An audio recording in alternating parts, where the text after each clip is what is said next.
Plus money and chasing your dreams. Easy beat, turn the place, everything.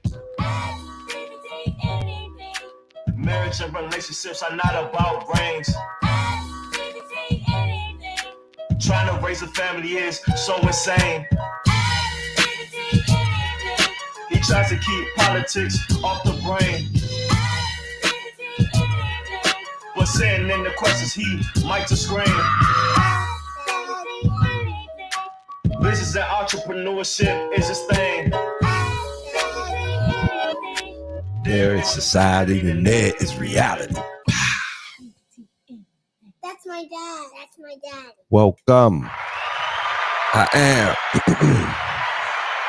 am BBT. You can ask me anything. Happy Wednesday. Happy hump day. Hope y'all having a great day. I hope that your week is going pretty good so far. Mine is going.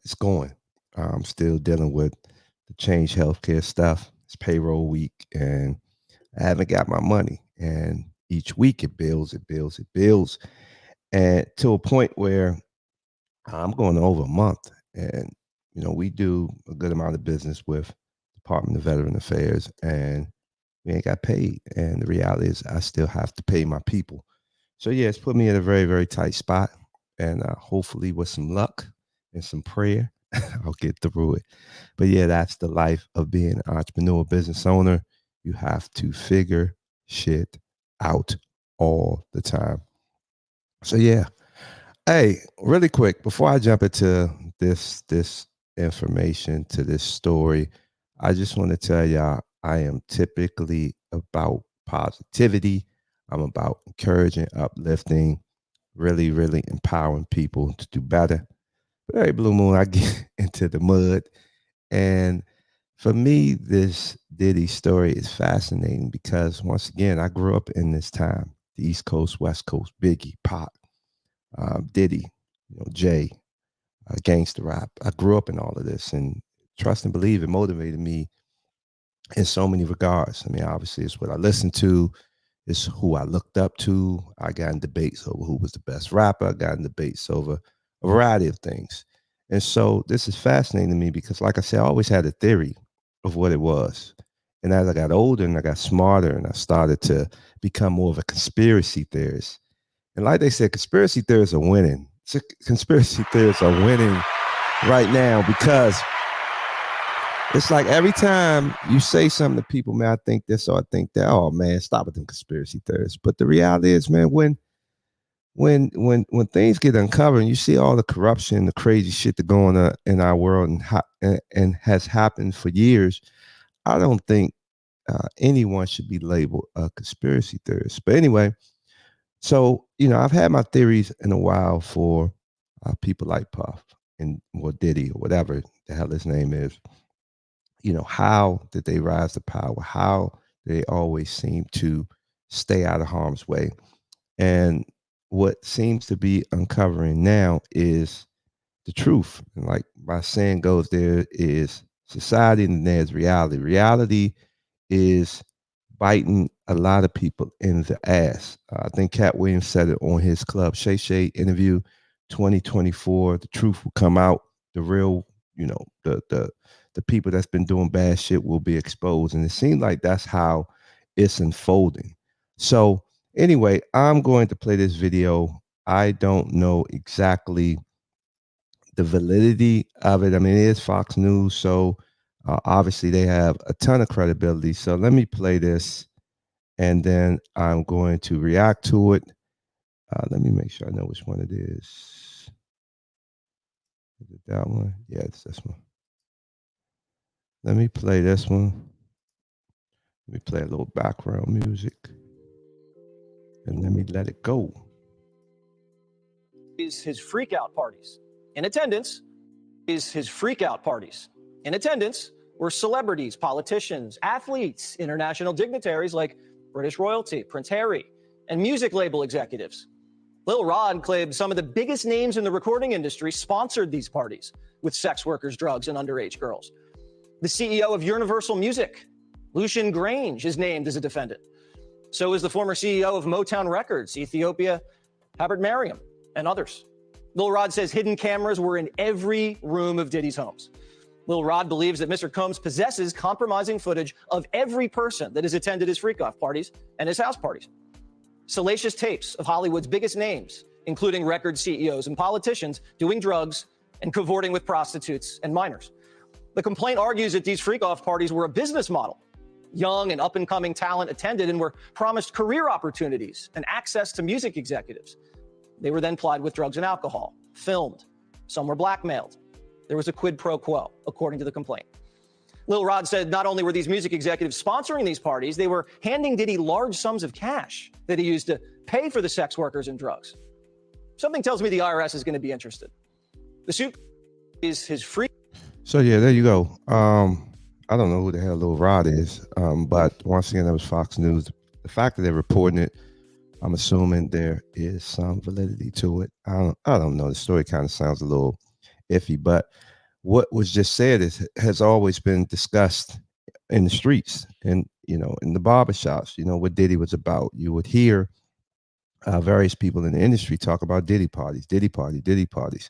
And my thing is, all right, I'm cool with, the sex and all of that, whether you're heterosexual, homosexual, whatever the case may be, you're open, bi, however you want to define it. I'm cool with all that. But when they start talking about minors, that's where, it pisses me off. And, and you think about some of the alleged things with Diddy, with Justin Bieber, with Usher, with these people being underage, I have a problem with that. So regardless, like I said, if it was consensual and people were out having a good time and everyone was involved, yeah, that's cool. But when you start talking about minors, that's that's why I actually report on this, or why I'm discussing this, because I have a problem with it. And I think obviously there have been people for a while talking about this pedophile ring in Hollywood, and it just seems like it's been swept under the rug for forever. And it's like, nah, we got to put this stuff on blast, and it needs to be fixed and changed and corrected. And yeah, so as far as what was reported, like I said, that's been discussed in the streets for a while in terms of what a Diddy party was, what Diddy does. You've heard, things like with Hollywood, how they get compromising information on you, and then they can kind of control you. And so I'm gonna go to a different theory. I actually want to I want to play this, and then I'm going to give you my theory after I play this. Hold up. This was from a Kanye video on the Drink Champs. I believe that was last year when he went through all of the drama for the anti-Semitic comments. And, they tried to cancel him. But they always say Kanye is always right. That's the running joke, or the running saying on Twitter X, is that Ye is always right. But if you listen to this interview, what he says about Diddy, then I'll come back to my theory. So let me play this really quick. Kidnap my daughter in public, and I didn't have the address to my child. None of these niggas that want to say something Travis now. Gave you the address, though, right? Travis gave me the address. Right. But as far as Meek Mills, Puff Daddy, whoever, none of these niggas. All you fake hard niggas, fuck you. Hold on. Okay. All you fake hard niggas, fuck you. You know what I'm saying? I don't give a fuck because you can't shoot nobody anyway. And the reason why you got to talk is because you did a deal, you fucking fed. You know what I'm saying? That's why you got to come at me, because part of the deal for you to be a do all that and get out of jail is that you promise that you're going to go pull my co-car. So y'all niggas shut the fuck up about me. Now let me say it calm. You niggas shut the fuck up about Michael. Right. So there you go. That was Jay just talking about Diddy being a Fed. And that's honestly my theory, because if you think about it, Diddy has always been in the middle of everything. I mean, always getting these brand deals.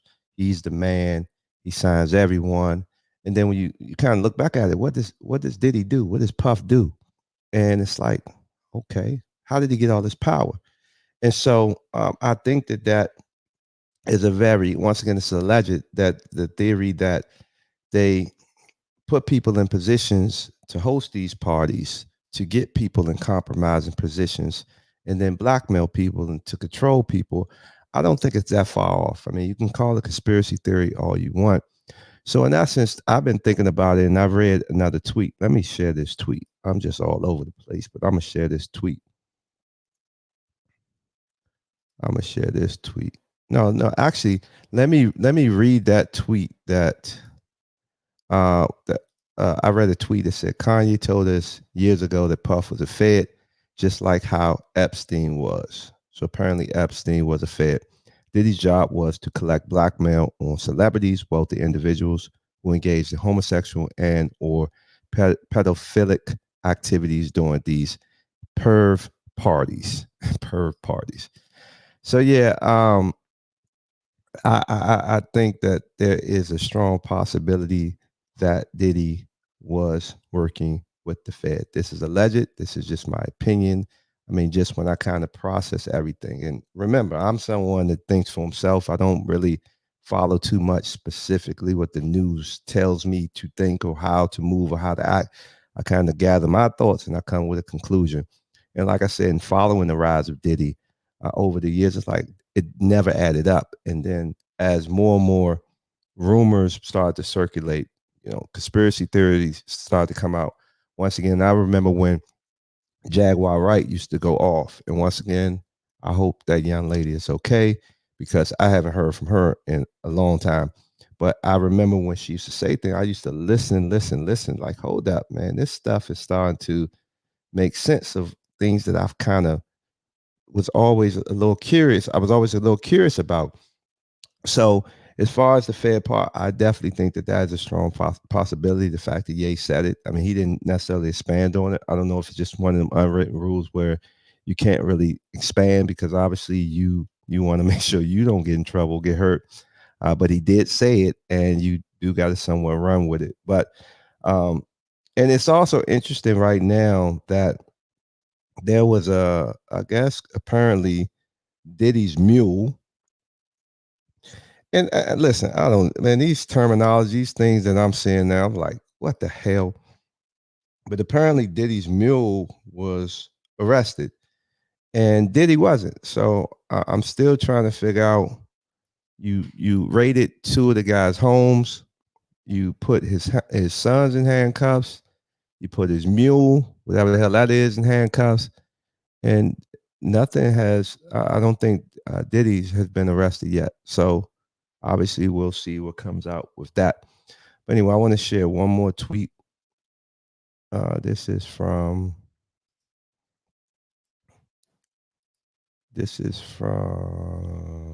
Yeah, let's do this one. This is from Candace Owens. Let me make it a little bit bigger. Candace Owens says the feds are currently raiding Diddy's house. This was on the 25th, 2 days ago. They already knew what he was up to, but he is going to be the fall guy so that they can protect the people at the top of the ring. They are raiding his home to hide evidence, not to find it. That's how this works. If you followed Suge Knight said that the same thing. This is not about Diddy. This is about getting the information to protect the people that Diddy is protecting. There was another tweet where the guy said, I'm no fan of Diddy's, but until they start locking up the likes of Jimmy Iovine, Clive Davis, Lucien Grange, Elliot Grange, Lyra Cohen, Todd Moskovich, nothing is going to change. Time to end this genre calling itself Black culture while enriching the aforementioned. Yeah. So there you have it. That is a lot of information to take in. I think Diddy is the fall guy. That's not letting him off the hook if he agreed to do all of these alleged things where, like I said, having sex with minors, sex trafficking, compromising, blackmail. If he, was in charge and leading these efforts, then he should get what he deserves. But I think that we got to look a little deeper and we got to look a little bigger in terms of who were the people giving him the power to be able to do these things. And then we're going to see what's going to happen with Diddy. My personal opinion is Hopefully, obviously, you don't want to see no harm to anybody. Hopefully, he's not Epstein. A lot of people don't truly believe that Epstein committed suicide, that he was taken out. But the rabbit hole for this goes really, really deep. I think this goes probably, all the way back to the start of Puff's career. I think it goes back to the East Coast, West Coast beef, goes back to the death of Biggie and Pop. So, I mean, this rabbit hole could get deep. Diddy has a lot of information, incriminating information, not only himself, if all of this is true, but on other people's, if this is true. So I don't know how this plays out. I don't know if Diddy, if he does get locked up, I don't know how this plays out, because I mean, that's a lot of powerful people that he has information on. So stay tuned. Once again, y'all, this is not typically the format of my shows. I just came back, but this is very fascinating to me, because I think that this can be the start or the continuation of something bigger, really exposing the truth. Hollywood, sports, politics, exposing the truth, man. I want my kids to grow up in a real world where obviously there are always going to be bad things that happen, but the more we expose things, the truth will be more real. And that's the world I want them to grow up in. So y'all take care. Enjoy your Wednesday. I am out. Peace.